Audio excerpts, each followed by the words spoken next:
Hello, everyone. I hope you all are doing very well.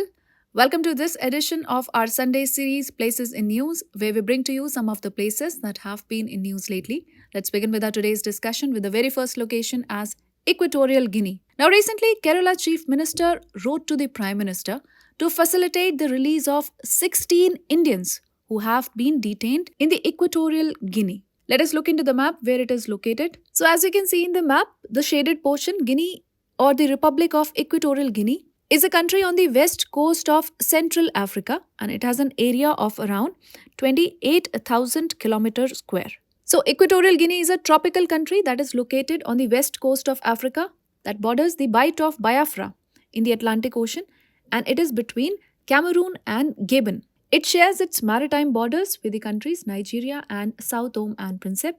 Moreover, it is composed of 5 inhabited islands plus a portion on the African mainland which is known as Rio Muni. So there are 5 islands including the mainland Rio Muni. The capital city is Malabo that is situated on the Bioko Island. And there's a river known as Bini River which runs generally from the east to west through the central Rio Muni. Now, as you can see, Equatorial Guinea consists of 2 parts. It has an insular and the mainland region. So, when we talk about the insular region consists of the island of Bioko in the Gulf of Guinea region.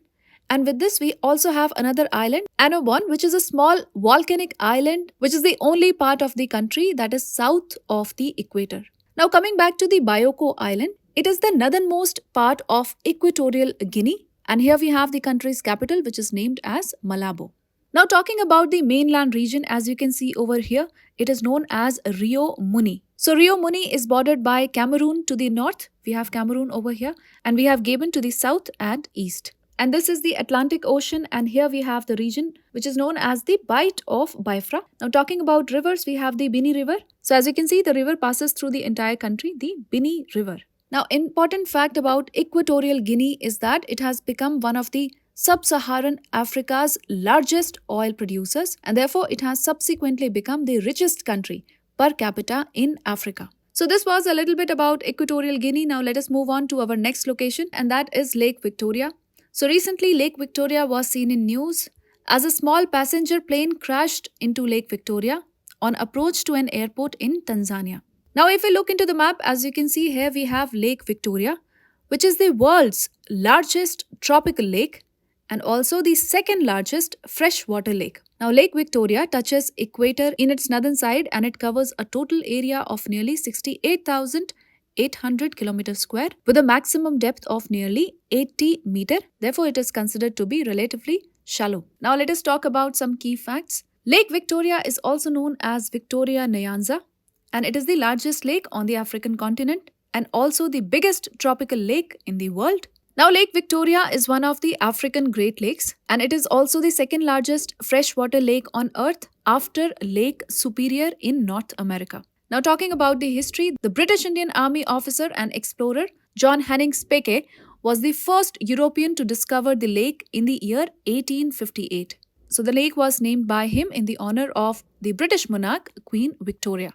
Talking about the borders, the area of Lake Victoria is shared by the African countries. The African countries Kenya, Tanzania and Uganda. Further on, the lake is fed by River Kagera, Katonga, Sio, River Gyala, Nyando, Sondu, Mirio and Mara River. The Kagera River is the major river that empties into the Lake Victoria. And an important fact is that the only river to exit the lake is the Victoria Nile or as we know it, White Nile, which leaves the lake at its northern shore near Jinja town in Uganda. Now talking about the catchment area of the lake. So the catchment area of Lake Victoria is about 1,69,858 kilometers square and it is also the chief reservoir of the Nile River. Some of the wildlife that are found near the lake region includes hippopotamus, the African clawless otter, spotted-necked otter, marsh mongoose, Sida tunga, the Bohor reed buck. Then we have Defasa waterbuck, we have cane rats and giant otter shrew, etc. So as you can see here, we have Lake Victoria, which is bordered by Uganda. We have Tanzania and Kenya. The equator also passes through Lake Victoria. And the major rivers entering into Lake Victoria are Katonga River, the Kagera River, we have the Simivu River, the Mara River and the Grumeti River. And one river which exits Lake Victoria is the Victoria Nile, or as we call it, the White Nile. So the White Nile begins at Lake Victoria in Tanzania and it flows north until it reaches Khartoum, which is the capital of Sudan, where it converges with the Blue Nile River. Now, as we know, Blue Nile River begins near Lake Tana in Ethiopia. So both the White Nile and the Blue Nile converges in Khartoum and further flows north, emptying into the Mediterranean Sea in northern Egypt. So this was a little bit about Lake Victoria. Now let us move on to our next location, and that is Sharm El-Sheikh. So recently this place was in news as the United Nations Climate Change Conference 2022, COP27, began in Sharm El-Sheikh in Egypt. So COP27 marks the 30 years since the adoption of UNFCCC. Now if we talk about the location, Sharm El-Sheikh, it is a resort town in Egypt and it is actually situated at the southern tip of the Sinai Peninsula. Sinai Peninsula, as we know, it belongs to Egypt, where the Gulf of Aqaba joins the Red Sea. So it is a major tourist center in Egypt. Now as you can look into the map, here we have Sharm El-Sheikh. This is the Sinai Peninsula and this particular is the Gulf of Suez and this is known as the Gulf of Aqaba. The adjoining larger water body is the Red Sea. Now if we particularly talk about the Gulf of Aqaba, it is the northeastern extension of the Red Sea, as you can see over here. As we know, a gulf is a large inlet of the ocean into land. The northern portion of the Red Sea is divided by the Sinai Peninsula into Gulf of Aqaba in the east and the Gulf of Suez in the west.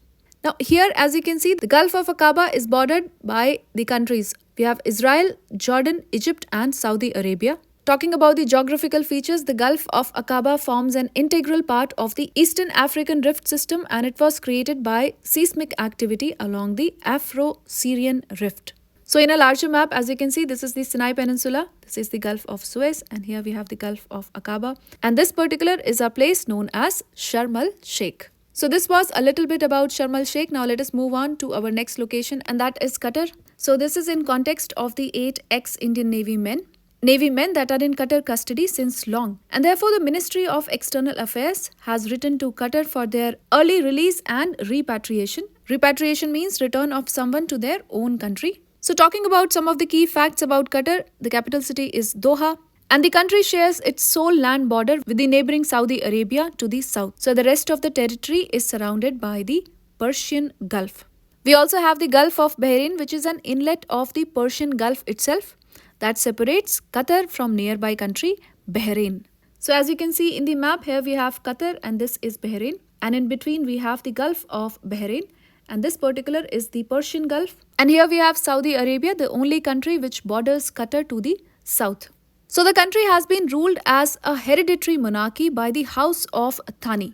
If we talk about the geographical features, most of the country consists of low, barren plain covered with sand. And to the southeast lies the Khor Al-Aded, which means the inland sea, which is an area of rolling sand dunes surrounding an inlet of the Persian Gulf. Talking about the highest point, it is Quran Abu al-Bol, which is at 338 feet. Moving further, if we talk about the oil and natural gas in the region, the Jebel Dukhan area in Qatar contains its main onshore oil deposits and the natural gas fields lie offshore to the northwest of the Qatar Peninsula.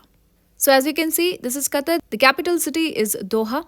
Here we have the Persian Gulf and it is only bordered to the south by Saudi Arabia. Here we have the Gulf of Bahrain and this is Bahrain.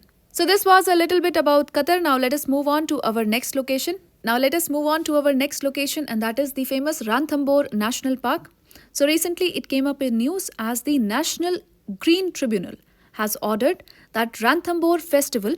So Ranthambore Festival is a musical festival and the NGT said that it can be held only if it is permitted by the authorities. Now talking about the Ranthambore National Park, it is a national park in Rajasthan and it was declared one of the Project Tiger reserves in the year 1973. Also, it became a national park on 1st November 1980. If we talk about the surrounding regions, it is bounded to the north by the Banas River and to the south by the Chambal River. And it was established as the Savai Madhopur Game Sanctuary in 1955. And also, it is named after the historic Ranthambore Fort, which lies within the park.